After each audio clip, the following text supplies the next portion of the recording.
Hello and welcome to episode 11 of the Heritage Llangwm podcast. I'm Heather Payton.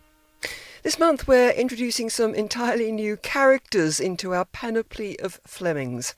It also might require you to revise your history and geography of Scotland. So we'll be hearing from a man who's traced his family back to 1066. Freskin was the son of Oleg, and Oleg would have been either himself at Hastings or probably more likely his father would have been at Hastings. And a researcher who's poured cold water on a lovingly held theory that two of our Flemings played an important role north of the border. In terms of chronology, they could not have been the same people as the Pembrokeshire, Wiseau and Tancred. Oh well, more from them later. Now, we know that Pembrokeshire wasn't the only part of the British Isles to become home to Flemish incomers, and the more you look into it, the more you find out how wide their influence was. In Scotland, St Andrews University has been hosting a research programme with similarities to our own. It's the brainchild of one man, a former World Bank economist, Alex Fleming, who spends much of his year in Washington. His interest was first sparked as a young lad back in the 1960s, when an elderly aunt told him the family was descended from Flemish immigrants. A busy career meant he couldn't do much about it, but as he approached retirement, he decided the books he'd accumulated just didn't do the subject justice, so he'd write something based on current knowledge himself. But then he changed his mind. When it came to the point of retirement, I thought to myself, well, I don't really want to just rehash what's been written. I'd really like to try and make some progress, maybe dig into some new areas. I'm not a historian myself, I'm an economist by training. So I thought, well, why don't I see if I can mobilise some other support, mobilise some people who might be interested. And my first thought was to go to St Andrews University, where I had quite strong linkages, and as I retired, we also bought a little apartment, a flat just down the road from St Andrews. So St Andrews was an obvious point for me to focus it. So I went to the Department of History at St Andrews, and they were very interested in themes of the relationship between Scotland and other countries. So they were quite keen to do work on it as well. So that's how it started, probably about 4 years ago now, when we first began to develop the project. We engaged a couple of young PhD students to work on different aspects. I think one of the important things was we decided to set up this blog. And the blog turned out to be an excellent way of engaging people, and it just mushroomed from there. I'll ask you in a moment what you actually found, but first tell me a bit about the background. Now, how did the Flemings become established in Scotland? We know how they came to Wales because they were sent here to tame the unruly Welsh. There has been a long relationship between Scotland and Flanders. Probably fishermen who came up from Flanders, fished in the seas off Scotland. There was trade developed between the countries, on and off, and there would have been interflows of people and so on. Superimposed on that, there was probably about three phases.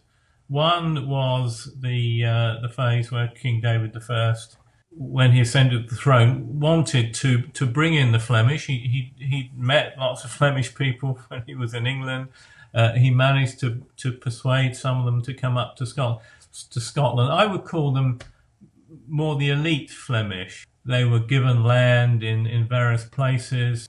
A second phase was, although this was not a very precise phase, it was over a period of many years, groups of migrants, economic migrants, who left Flanders for various reasons and often had skills such as weaving, which they brought to Scotland. So in the 16th century, for instance, the Scots were very keen to have the Flemish there. In fact, they had some legislation which they passed which encouraged them to come and provided incentives for them to come.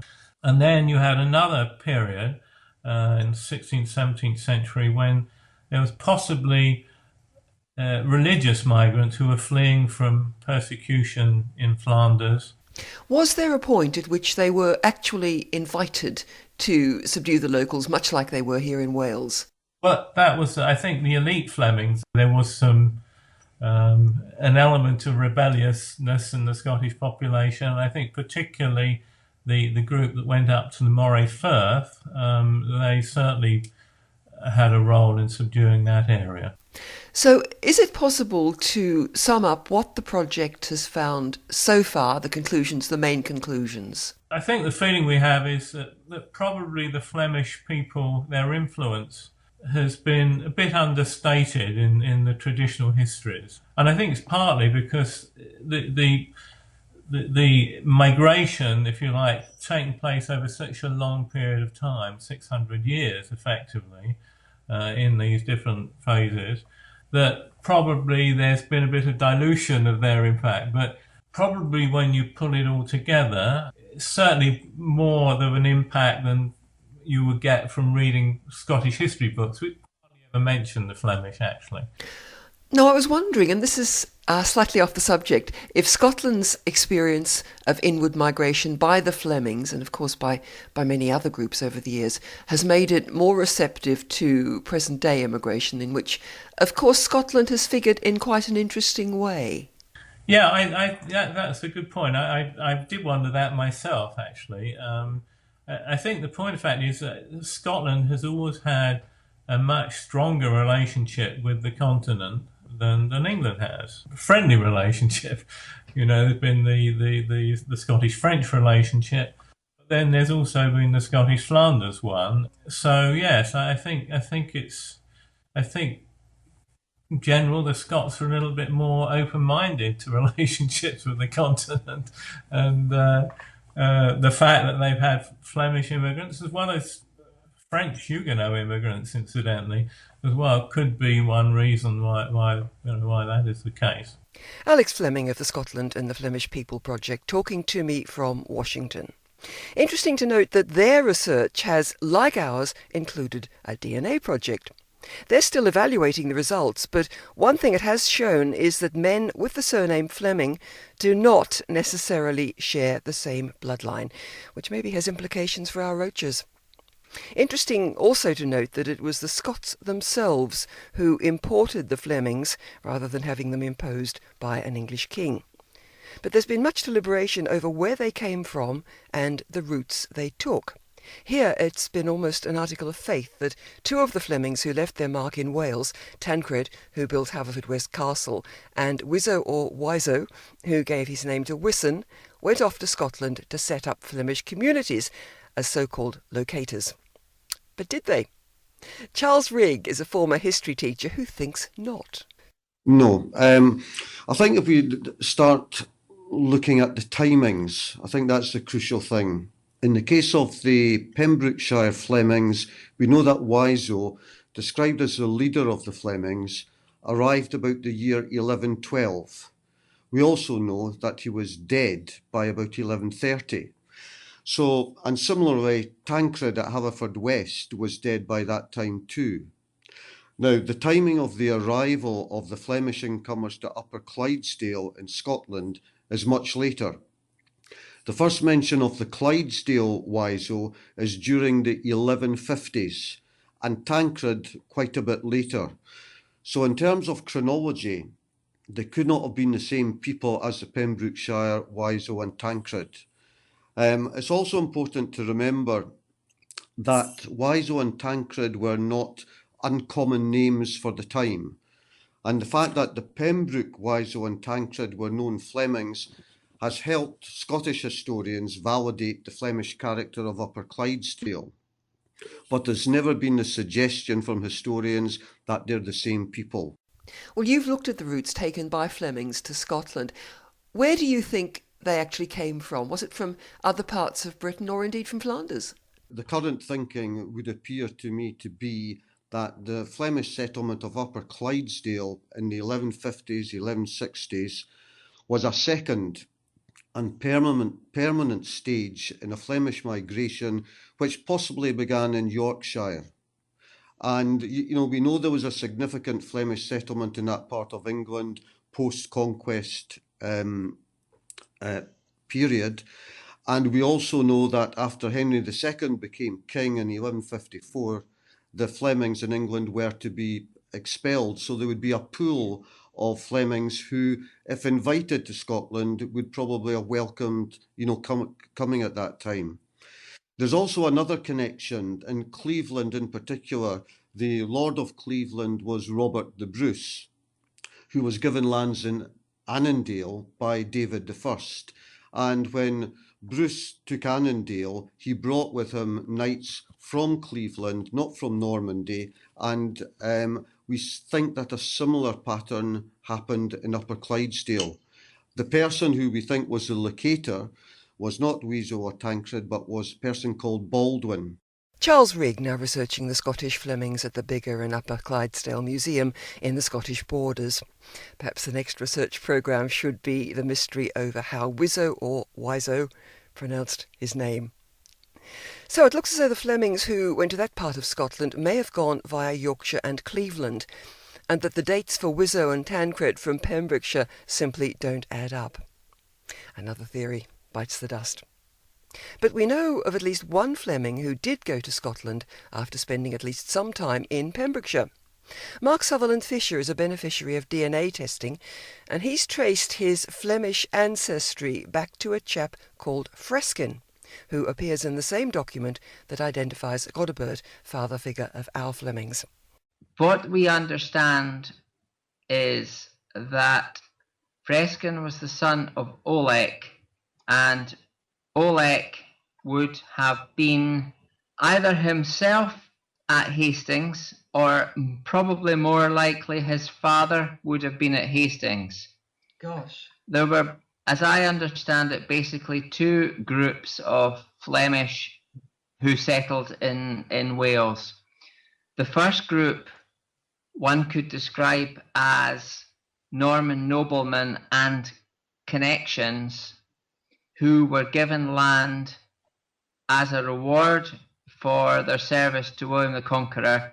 They were effectively like a police force, and in return for suppressing any rebellion, they were basically told, take as much as you like, build your castles, as long as you do it in my name. There was a second group then. You could describe them as merchants and artisans who came in at a later date, probably brought in by the Flemish nobles, and they brought in sheep. As to why Freskin almost certainly belonged to the former category, we know that by 1130, Freskin had territorial interests in Scotland. In 1130, he was asked by David I basically to go up to the Moray Firth, where I am, and suppress the locals. Effectively exactly what his father and the others would have done in Wales a generation earlier, because this part of Scotland owed its allegiance more to Norway than to Scotland. So there was a very large battle fought near Llangwm in 1130, in which Freskin and one or two other Flemish nobles were successful, in return for which David I gave them as much land as they wanted.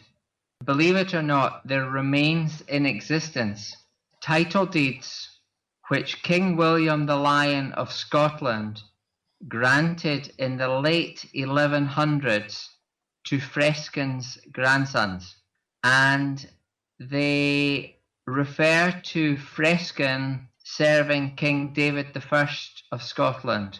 What do you know about him in Wales and what he did?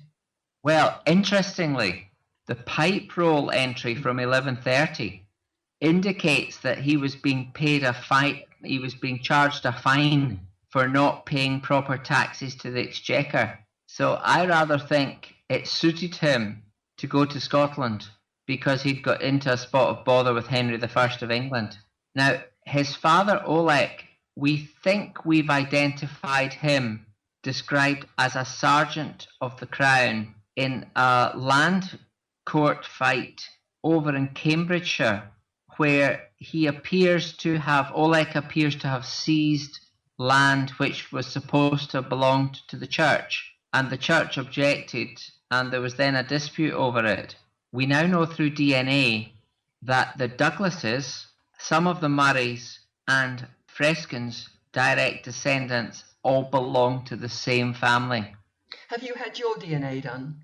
Yes, but I'm not a Sutherland in the male line. My father's family is English. But my uncle, my mother's side, has and is a direct descendant of Freskin. Gosh, you've got a huge amount of information and you've done an enormous amount of research.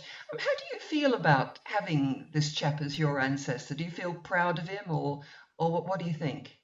Oh, I'm incredibly proud of him. Mark Sutherland Fisher rejoicing in his Flemish ancestor and remarkably able to identify a family member who was actually at the Battle of Hastings. That's it for now. Next month, the last of our podcasts, I'm afraid, we'll be looking back at what Heritage Llangwm has achieved and our plans for the future, plus the difficulties surrounding translating our tapestry app into Welsh. As always, thanks to the Heritage Lottery Fund for making our project possible and to you for listening.